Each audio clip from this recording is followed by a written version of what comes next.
All right, welcome, welcome.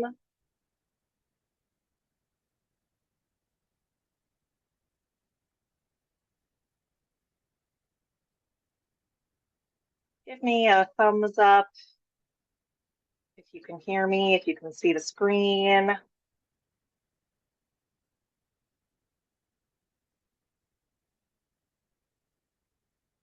Still letting some people in.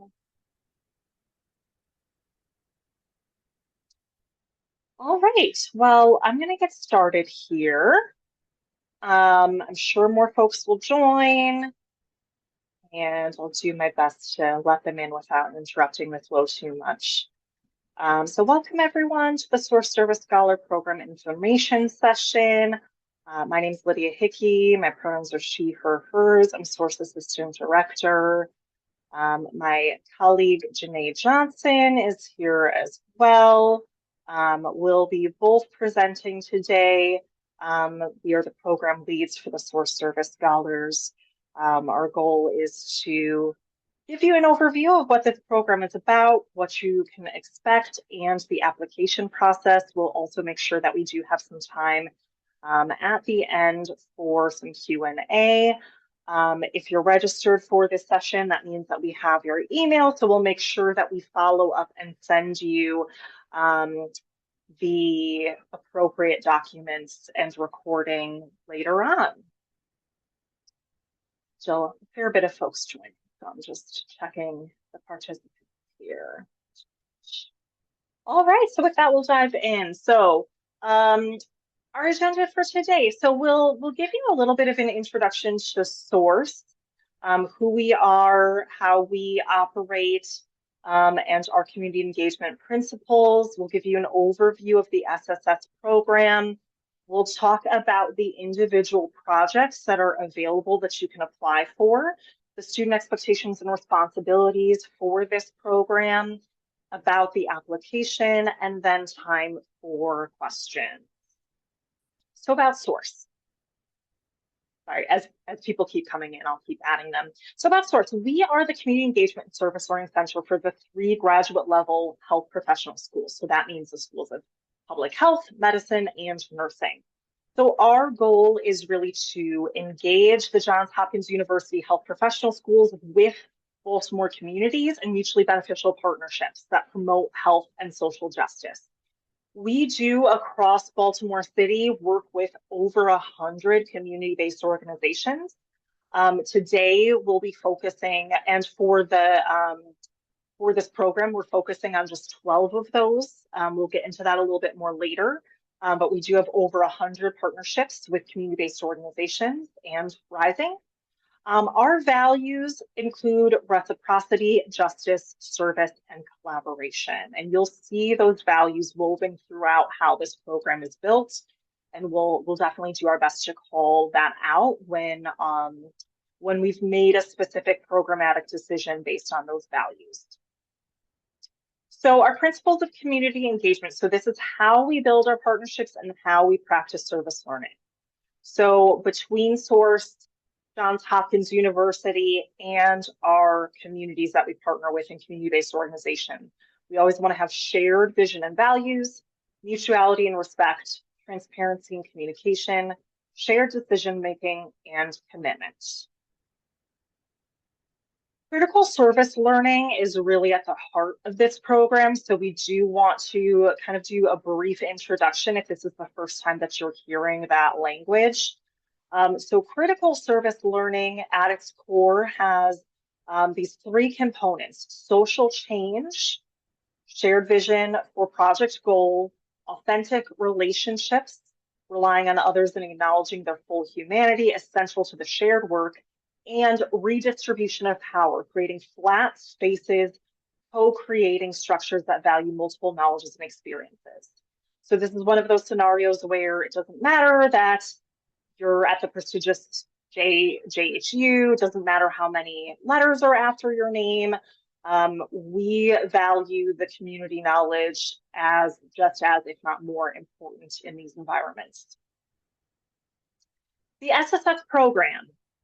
This is a unique opportunity for you as a student to make a long-term commitment to one community-based organization. This requires 125 to 150 hours of service across the entire academic year. So that breaks down to about 3 to 5 hours per week. So monthly academy sessions and source advising count towards your hours. There is a stipend. It's $1,875. It's broken into two payments. You get one payment at the halfway mark of your hours, and you get the second payment upon completion of the program. Typically, your commitment to this program is going to be July through May. July is really going to be kind of the introductory, getting to know and meet your CBO. Well, actually, July is going to be when you're really doing like your interviews and stuff. So excuse me. So July, August, we'll be getting to know more of your CBO that you're partnered with. And then, I would say like August through the end of the program is going to be the brunt of your project. You're maintaining a consistent presence with the community-based organization throughout the project. This is open to any student enrolled full-time in the JHU schools of public health, nursing, and medicine. Medicine, this is only NS years 1 through 4 only. So if you are in a different medical school program, unfortunately, you're not eligible for this program. Medicine, it's years 1 through 4 of medical school only. Scholars must lead small teams of student volunteers on the project. You are acting as a project manager. So you're recruiting a group of 4 volunteer students minimum, but you have an opportunity to engage more students in other activities as well. So the other component of the SSS program outside of the project-based work and working directly with the CBO is that you're receiving training and guidance from Source directly. So this is your Source Service Academy. We meet once a month. The training and guidance that you receive covers service learning theories and reflection practices, interprofessional competencies, project management. Those are kind of the big 3. You're also assigned a Source staff member for continued one-on-one advising and consultations. So Janae and I, as the program leads, you would be assigned to one of us as your Source advisor, and we meet at least on a monthly basis. It isn't a massive lift. It can be over Zoom. It can be, usually 20 to 30 minutes. But it's really helpful to have a point person as your advisor, especially when any issues arise or any questions or concerns, to have kind of that point person as your support. I'm going to pass things over to my co-lead, Janae Johnson, to dive a little bit more into the CBO projects. Thanks, Lydia. Good afternoon, everyone. My name is Janae Johnson. I serve as co-lead with Lydia. I am one of the assistant directors here at Source, and we'll talk a little bit more about the actual project itself, what that also entails, and then just kind of briefly touch on some of the projects that we have for this current cohort coming up. But first, I want to make sure that you all understand that these projects have already been developed by the CBO organizations. These are not problems or objectives that we created on our own, but these are ones that have been identified already by the 2 primary preceptors that are responsible for the project. We are looking at having a total of 12 Source Service scholars come on board. This year we did things a little bit differently. Sometimes we have 2 rounds. This year we did 1 round instead, and we are seeking to have 12 candidates for all 12 of our projects. Again, this is an actual opportunity to be more of a project manager and not just an intern. And you will be working on the same project from start to finish, so the entire 2026-2027 duration. So when it comes to being an intern and compared to being a project manager, again, this project is more centered around you having the responsibility of a project manager. You're focused again on a specific project. So again, this has already been identified and worked through with your CBOs. And so that is what you'll be working on the entire duration of this cohort experience. You will continuously work on a plan of action. So you're working towards an actual final deliverable. You'll have a work plan that you all are also given as well, which helps make sure that you're mapping through your experience, making sure you're hitting all of the goals and objectives and that the project is moving along. You also bring on a team of volunteers, at least 4 from one of the 3 professional health schools, that also supports making sure that the project is completed. And again, it's also a very collaborative plan. So there is going to be times, especially working with your community-based organizations, where there are going to be some changes that may happen. So even though you may start with your project or your plan looking one way, just having the ability to adapt to certain changes as well. Some of the example projects that we have throughout our Source Service Scholars program, you may see that some of the organizations are wanting to implement different health related curriculums or to update some of the educational workshops that they may have. Community outreach, so it may be that one of the identified goals of your project is to help build partnership with other businesses or organizations that may be doing similar work, as well as maybe helping with their social media outreach and different marketing activities to make sure that those things are being increased and very visible to their populations. You may also see more advocacy focused projects, which will probably surround around bringing awareness for different advocacy focuses. So if it's like a youth-based organization or an organization that is trying to make sure that they have different campaigns going on, that is some of the things that you may see along with the project.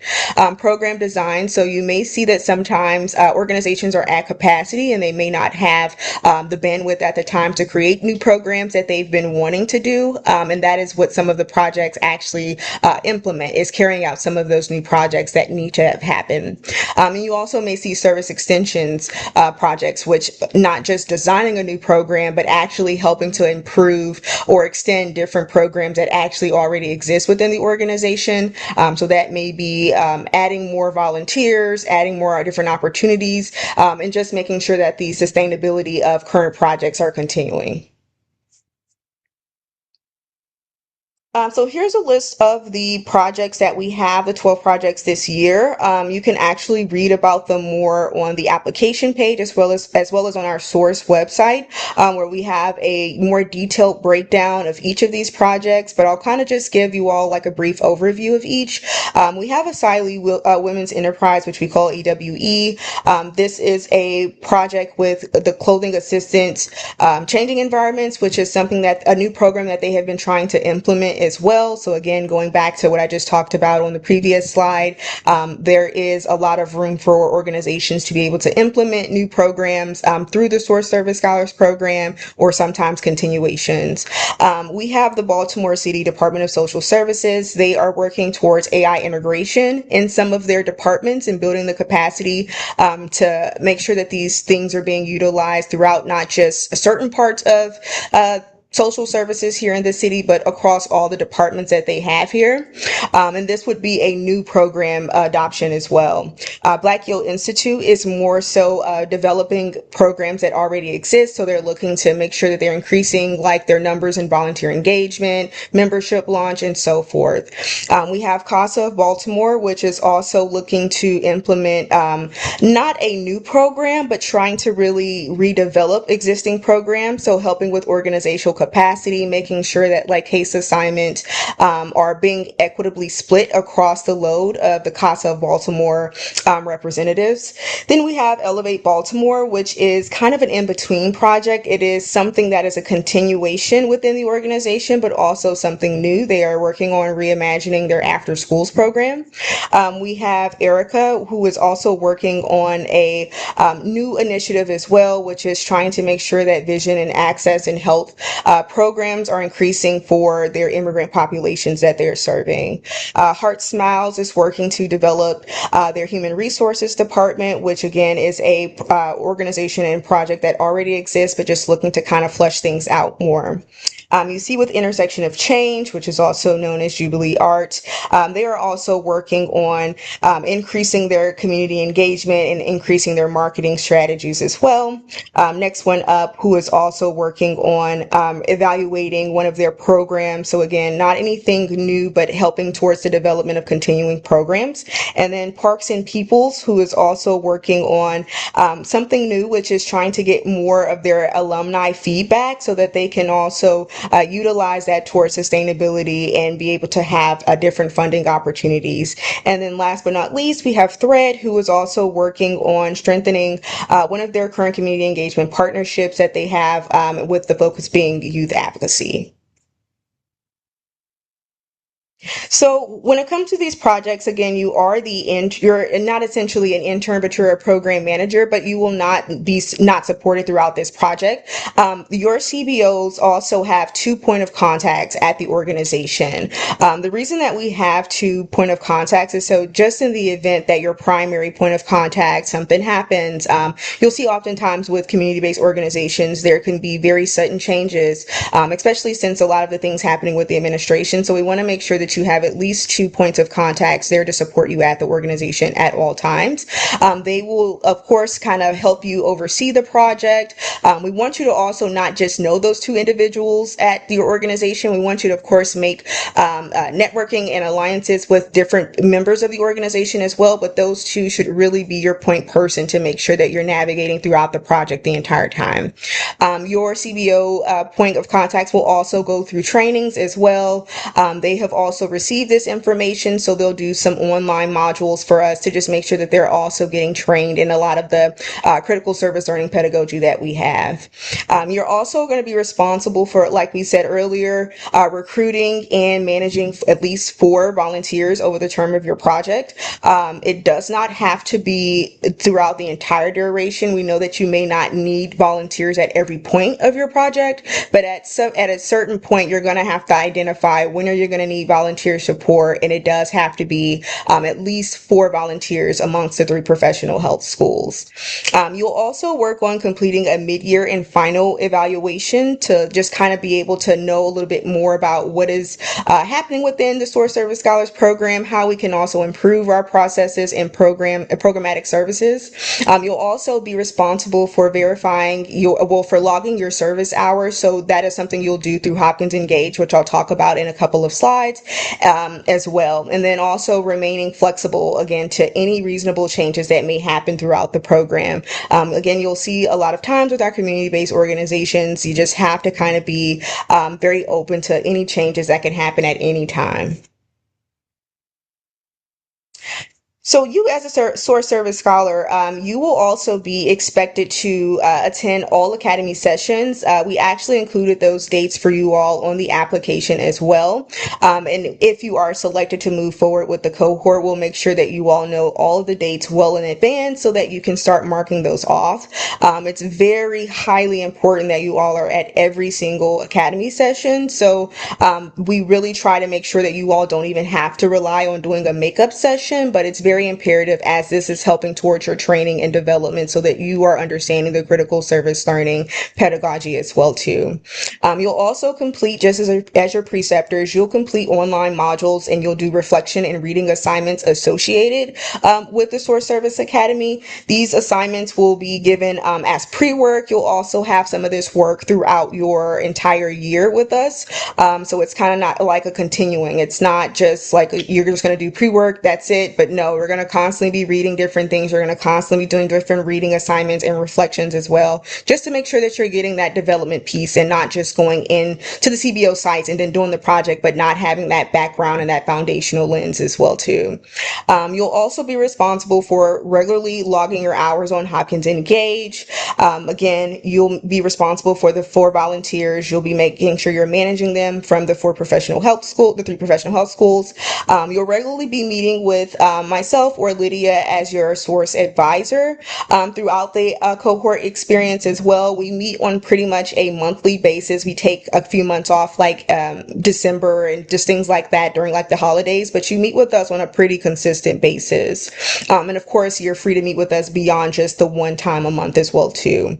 You'll regularly meet with your preceptors. Myself nor Lydia are responsible for what that meeting schedule, meeting modality and what that meeting schedule frequency looks like. That is something that you all will figure out with your preceptors and work through.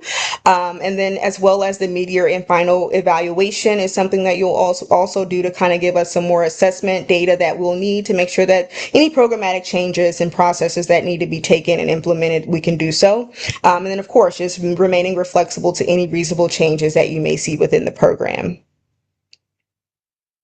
So as mentioned earlier, you all will be using the Hopkins Engage platform in order for you to make sure that you are logging your service hours. Through this, we have also mentioned, and I think Lydia said it earlier, you all are expected to have between 125 and 150 service hours logged. And this is where you'll constantly make sure that this is being added. Service hours includes any direct time that you all may have at the organization, all of the sessions that you go to for a source, the Source Service Scholars Academy sessions, those all count. Your advising sessions count. Any of those things that's related to the Source Service project counts towards your service hours, and where you'll log it is through Hopkins Engage. I'm going to go ahead and turn things over back to Lydia for a bit, and she'll talk to us a little bit about you all being able to utilize this experience for academic credit. Awesome. Thanks so much. So if you are an MPH student participating in the SSS program, this program does count for your entire practicum. Source as part of the MPH practicum team will guide you through successfully completing your project for the MPH practicum requirement. You are required to submit certain paperwork that we sign off on, but we'll be able to guide you through that process. That is a question that we do get pretty frequently, is does this count for my practicum experience for MPH? Yes. You do have to register for Source Practicum Special Studies credits. If you're not an MPH student, you might be able to utilize the SSS program to complete capstones. For example, the School of Medicine Scholarly Concentration. This has been applied to that in the past. Again, there's paperwork and things like that involved. We can support you through all of those materials. We've also had some students who've used this as a capstone project for other various public health programs as well. So just want to keep that in mind, particularly MPH students. You don't have to find a different practicum. This does count. But if you're thinking about how this might fit into your larger degree program, this does have a possible credits count, but you do have to register for that practicum special studies course. Student application tips. Okay, so read carefully through the CBO project descriptions. You can select up to 2 projects in your application. You do not have to apply for both projects. In fact, if you look at all 12 of the project descriptions and you feel pretty confident that there's only one that I'm actually ready to commit to, do not apply for a second project, because what ends up happening is it's something that is really time consuming on our end and the CBO's end. Something that we've seen in the past is students kind of continuing forward with the process, interviewing with the CBO and saying, actually, I'm just really not interested in that project at all. I'll only move forward if I'm selected for the other project. So consider the time input of the community organization that's interested in pouring into you and investing into you. Only apply for projects that you're actually interested in. And there is an option for the second project if you're really not moving, if you really are not interested in a second project. So you do have the option to pass. However, on the flip side, if you do read through the CBO project descriptions and there are 2 that you would be interested in committing to either, definitely apply to both. This is a very competitive program. I want to say off the top of my head, I can't recall last year. I think it was definitely upwards of 150. It was probably closer to 200 plus applications. I'm expecting about the same this year for 12 seats. So do the math. Obviously, you have a higher likelihood of finding a match if you apply for two projects. But don't apply for two projects if you're not actually ready to commit to both of those programs. So that's my caveat there. Make sure that you market your skills and previous work experience that illustrate that you're a good candidate for each project that you bring. I think that sometimes I see students fall into a trap of telling us why they're passionate about a certain topic. And I do want to know that you're passionate about a certain topic. I'm not writing that off. But at the end of the day, you're applying to be a project manager. We need to know that you're ready to take on that work, that you have the experience to be hired for that position. So you are telling us about your previous work experience, and you're making links to the CBO project description and what they're asking for.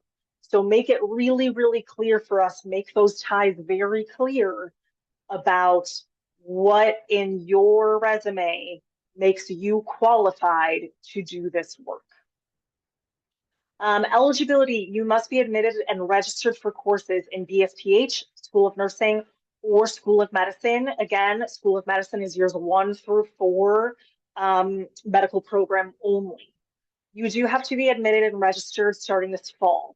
So I know a lot of students might be in this call that are admitted but not yet starting. That's fine. As long as you're starting by this fall, you can still be considered. You will also have to be registered for courses through the duration of the program. Otherwise, we can't pay you. You can't be a part of this program. So for example, if you're taking like the winter semester off, or if you graduate before May 2027, let's say that you graduate like December of 2026, you cannot be in this program. You have to be registered. You have to be a student for the duration of the program this fall 2026 through May of 2027. School of Nursing students, I know that technically I think you finish your coursework in April, but then graduate in May. If that's the cohort you're part of, that's fine. It has to be that you're registered all the way through April or May of 2027.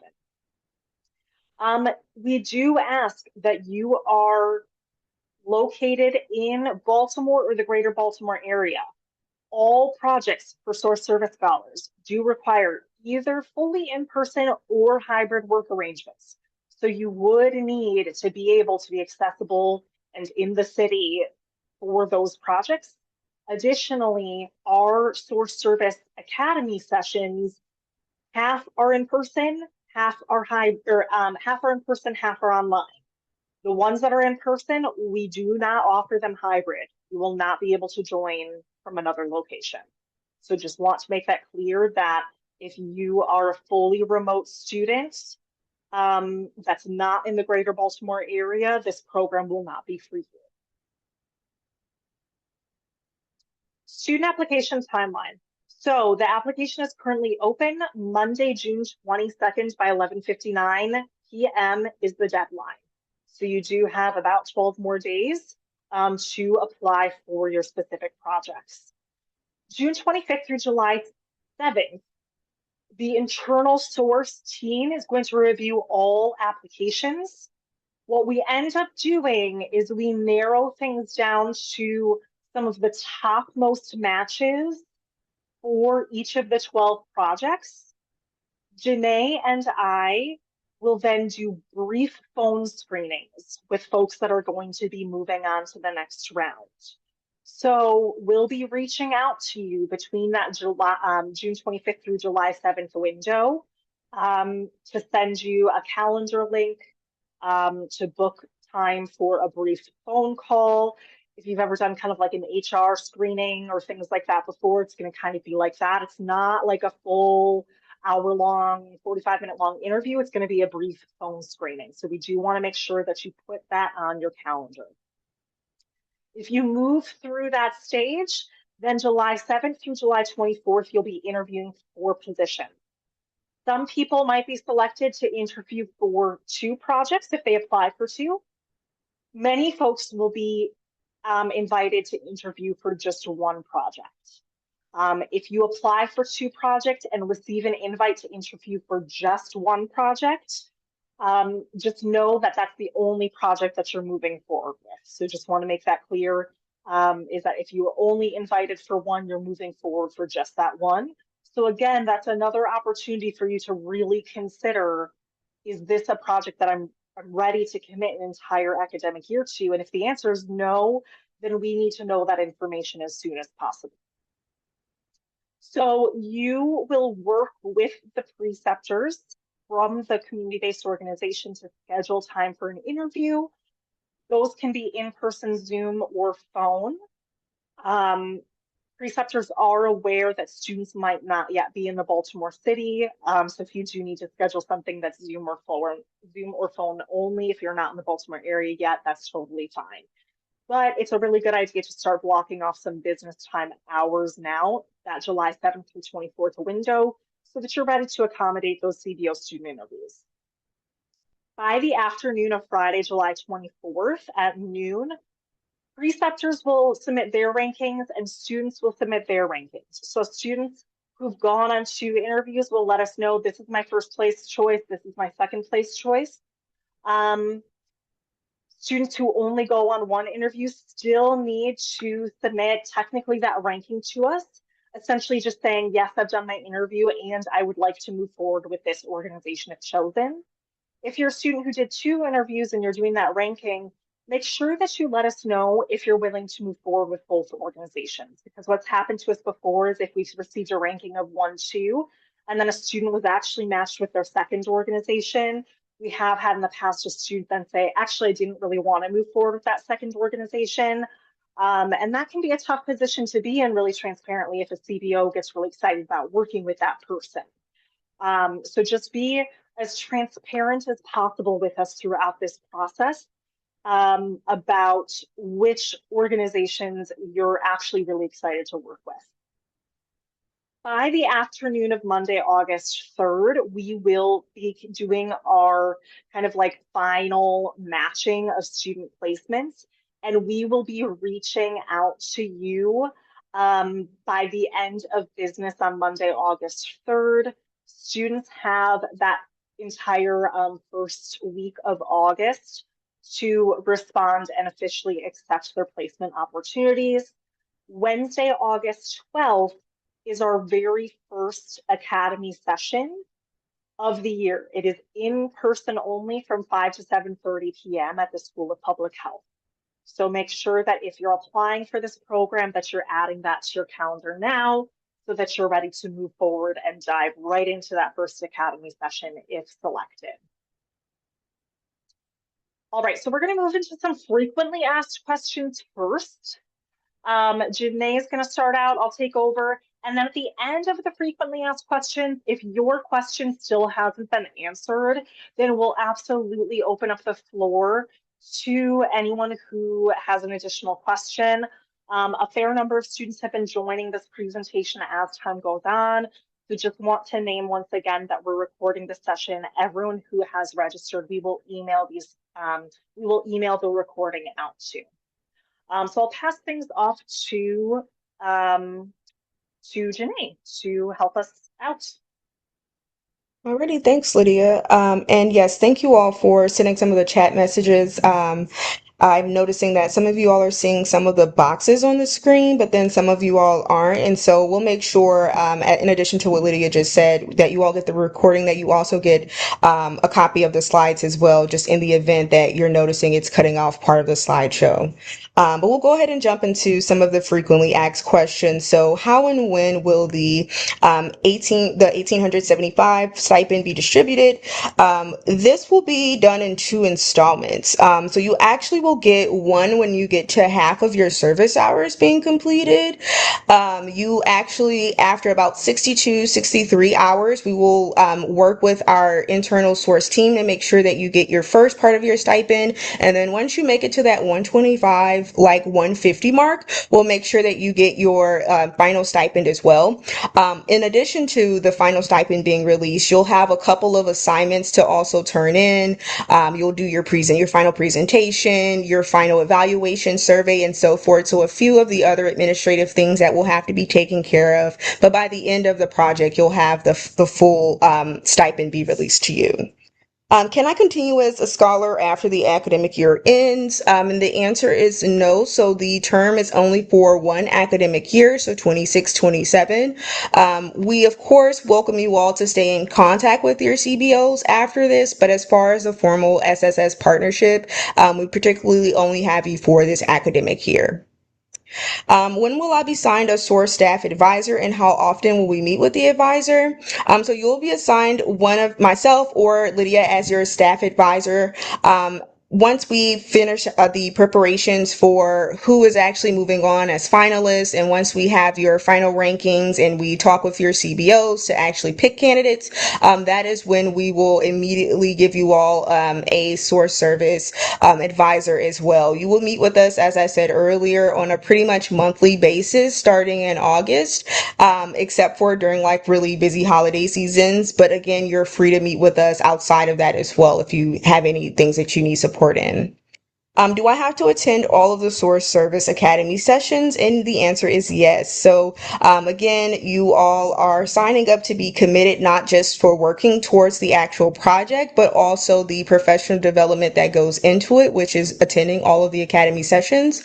Again, you will have the session dates well in advance. It's also on the application as well. You need to let us know way in advance if you have any scheduling conflicts that may arise so that we can make sure that you have a makeup session. But the aim is to make sure that you all are at all of the actual sessions that we have already scheduled for the academic year. Are these community outreach program COP at School of Nursing and SSS program the same program, or are they separate? These are two separate programs. They're entirely different. Both, of course, are year-long experiences with community organizations here in Baltimore that is still connected to Source. However, these are two different programs, so just keep that in mind when you are applying. If you're interested in COP, make sure that this is COP that you're looking for, and then if, of course, SSS being its own program as well. All right, I'll hop in. Can I choose my own CBO? No. So source partners submit projects and are selected for the program. Those are the 12 projects that we have on the application and that Janae discussed earlier. So sometimes we'll get a question of like, hey, I really want to work with, let's say, Charm City Care Connection. Can I make a project with them? No. The folks who were interested and had projects that they wanted to do longitudinal year-long programs with, they did apply. They submitted their programs, their project proposals, and that's where we landed with the 12 projects now. You can choose your CBO in the way of you're applying for specific projects. You're not just applying in a general sense to be a source service scholar. You're reading all 12 of those projects proposals and you're listing, this is the one I want to apply for, or this is the two projects that I want to apply for. Do I have to have a reference? So if you're moving forward to the interview round, yes, we directly contact the reference that you list in your application materials. So this program, like I mentioned earlier, it is extremely competitive. We are absolutely reaching out to your references. It does help us and your interviewers better understand your previous work experiences in a supervised relationship. Why do I need two preceptors? A couple of reasons. So this is so that more than one person is aware of your work and can support you at all times. Sometimes it can be something as simple as, let's say, Janae, I'm pretending Janae's my preceptor and she's on vacation for a week and I need access to some documents or some internal documents. It's good to just have a second person aware of who you are, what your project is that can help you out there. Sometimes there might be larger structural changes within an organization or things like that. So it is great to always have two points of contact that can support you. Can international students apply? Yes. However, we strongly discourage students that are traveling extensively because this is a Baltimore-based opportunity. So this gets to what I was saying earlier is, this most weeks, maybe not every single shift, but most weeks, you're going to be at your community-based organization or maybe at a Source Service Scholar Academy. This really is a Baltimore-based opportunity.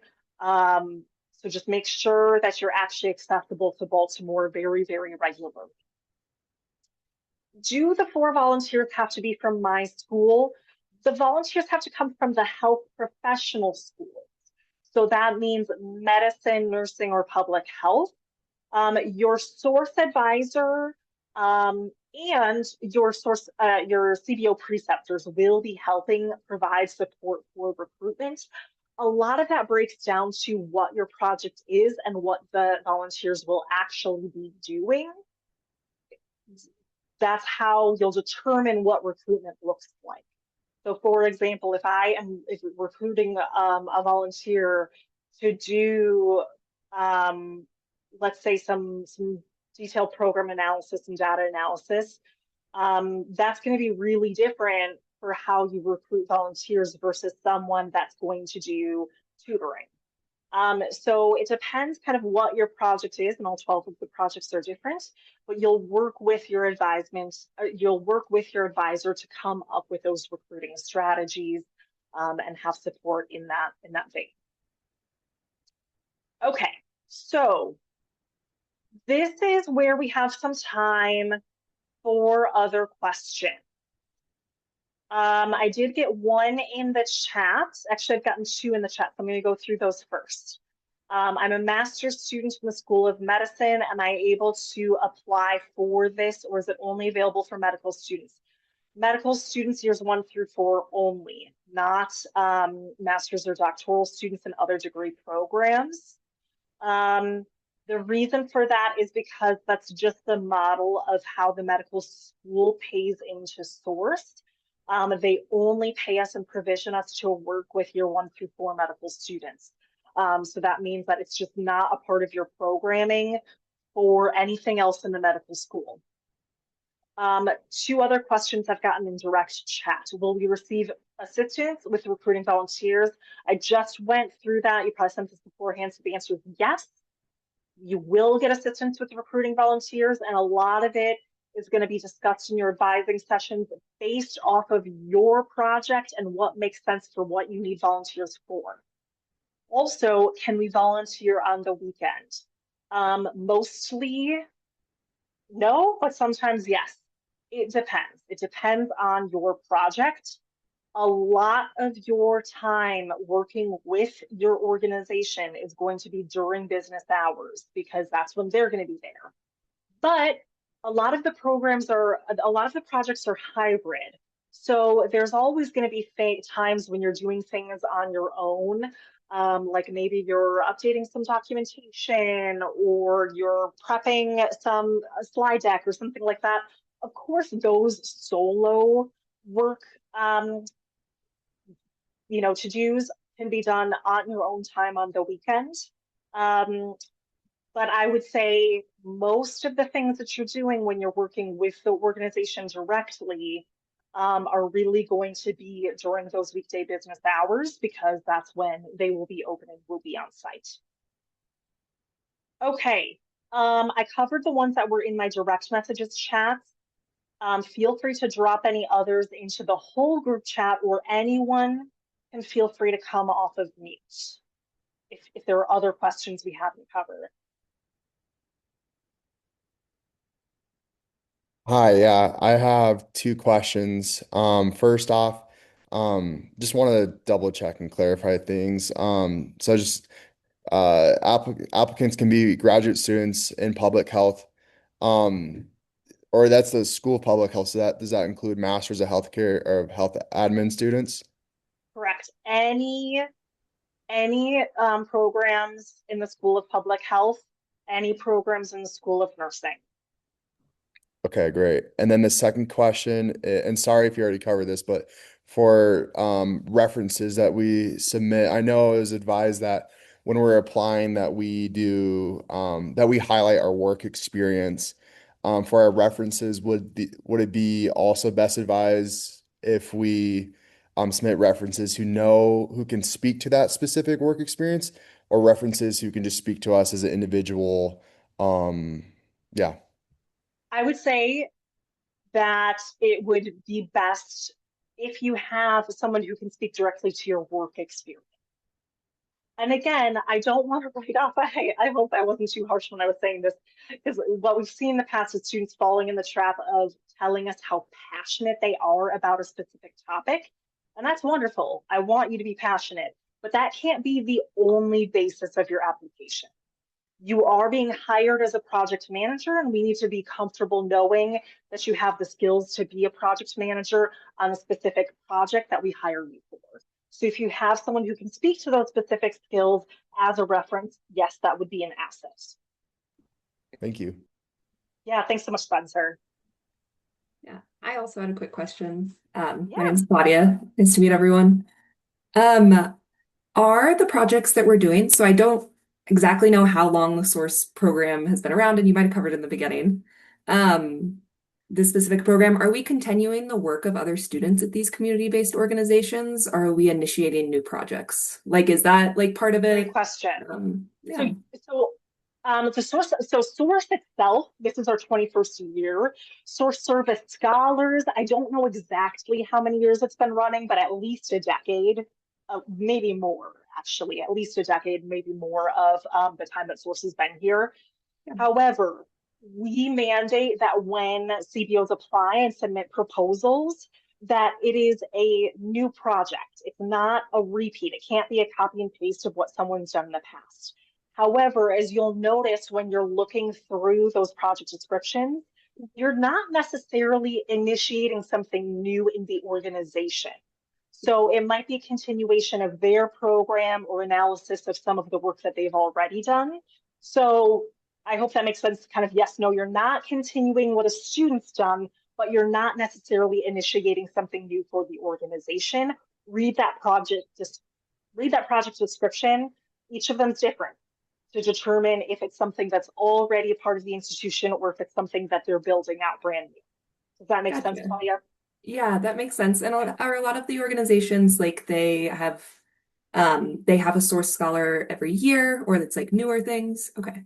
That's a great question. So many of them have done either Source Service Scholars or Baltimore Action Projects, which is another longitudinal program. So most of them are going to be really, really well aware and have this experience of being preceptors, working with students. Off the top of my head, I know that Black Yield Institute is actually one of our newest partners from a year ago. And we're really, really excited to work with them. They have a fantastic program. But in terms of like them having done the Source Service Scholars program themselves before, no. I also want to say on the flip side, though, while you as students when you're accepted or if you're accepted, you'll have an SSS advisor that's supporting you and meeting with you on a monthly basis.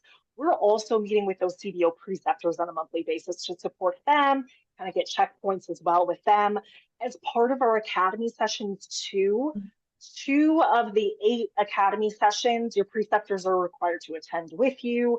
So we do a really good job of bringing them into the fold so that they also are getting support from Source. Great. Sounds like a really well-planned program. Thank you. I'm seeing a couple more come in the chat. Let me pull those up one moment. Oh, looks like will all Service Academy meetings be around 5 to 7:30 in the evening? Yeah, and Janae answered that. I just want to call that out for everyone. Will all Service Academy meetings be 5 to 7:30 p.m. in the evening? Yes. The reason for that is because it is insanity to try and find a time across all of the School of Nursing, Medicine, and Public Health where you are not in class. So it's one time a month for 2.5 hours in the evening, and we do a really good job of going back and forth of being together in person versus being online. And you get that schedule ahead of time. That schedule is listed in the application. These are really good questions. Any other questions we haven't covered? And Janae, I apologize, I'm talking a ton just because my microphone was already off, but if you want to add in, go for it. No worries at all. Thanks, Lydia. I think you've done an amazing job covering everything at the end and really great questions so far. Again, if you all think of anything after this session, I know on the next slide, Lydia, there is our email addresses, so feel free to reach out to us and send us any questions that you may have. We'll be sure to answer them for you. Again, the deadline for the application is not until the 22nd, so more than enough time if you want to ask any questions before actually submitting your final ad. Yep. I'm also just putting into the chat source at jh.edu. If you have a question about source service scholars or any of our other source programming, just email the source main line, and then our administrative coordinator or any person on the team will grab that question or direct it to the appropriate person. So any questions you have, reach out, let us know. Again, I see folks coming in as we're continuing to go on. So I just want to name one more time. This is recorded. We'll send out the slides. We will send out the recording. We will send out the application link. So all of those things will be coming your way. My afternoon's packed with meetings, so sometime tonight. Might be late at night, but you'll get it sometime tonight. Any other questions we haven't covered? I'm sorry, I have one question. Go for it. For the School of Nursing, could this be a credit for our elective for our last semester, or is there anything we could do there? I believe so. You do have to double check that with your advisor. But yeah, this typically can be applied to like special studies or elective credits. Yes. Thanks for that question. Thank you. Yeah, no problem. I just want to name two because I know I felt a little robotic because there's just so much information about this program and there's so many questions. So I want to get through all of that to get you all of the information. I've been with Source for 2 years now, so I've been with 2 full cohorts of students. I love the Source Service Scholars Program. One of the kind of crazy things about managing it is that all of the projects are completely different. But I think that's one of the best things about this program. If we go back to the Source core values, we are not assigning projects to CBOs. They opt in and tell us this is what we really, really need in our organization. So if you are applying or if you end up getting selected to do one of these projects, this is not something that Source just made up. This was a direct request from the organization. This is something that is going to be really, really pivotal and helpful for them. So when I made those caveats earlier about like, don't actually apply for a project if you're not super interested, this is just that part about being community engaged is our community organizations are stretched thin for time and resources and all these things right now. And this is meant to support them and uplift them.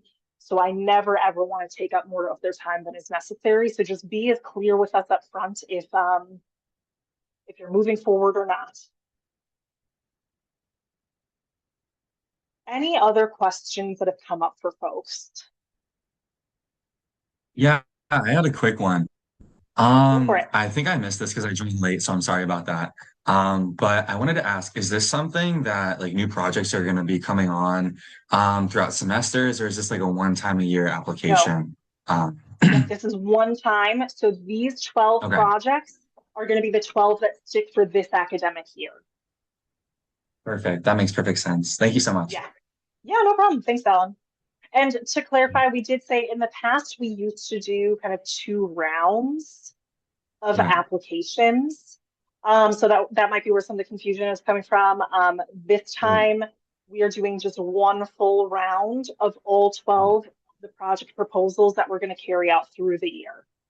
For sure. Thanks so much, Lydia. Yeah, no problem.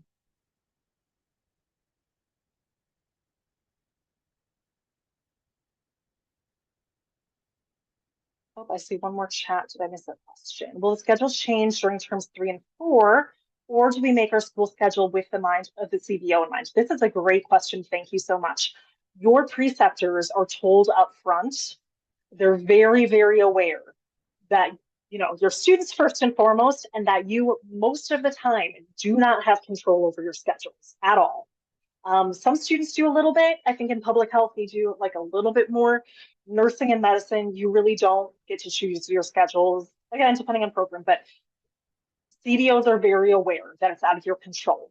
What is in your control is communicating that to your CBO preceptors as early as possible so that they know what to expect in terms of your working hours for the following semester. So that is our biggest ask of you, is the moment that you know what your schedule is looking like, that you tell your preceptor, hey, I know I used to come in on Wednesdays from 2 to 4. That doesn't work anymore. These are the 2 kind of options I have instead. That's what we expect, is that you communicate, but we know that you don't have control over your schedule, and preceptors know that as well. Hopefully that answered that question. Great question. That is one that comes up quite frequently, so thanks for asking that. Any other questions?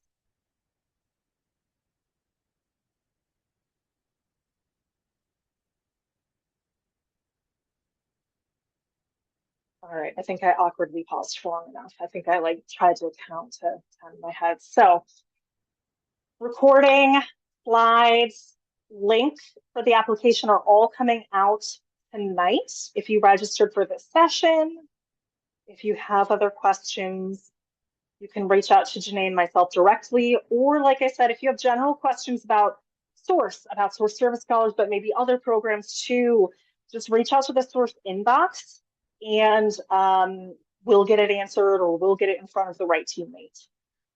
So thank you all so much for your interest. Janae and I are really excited, and good luck applying. Good luck. Take care, everyone. Take care, everyone. Thank you. Thank you.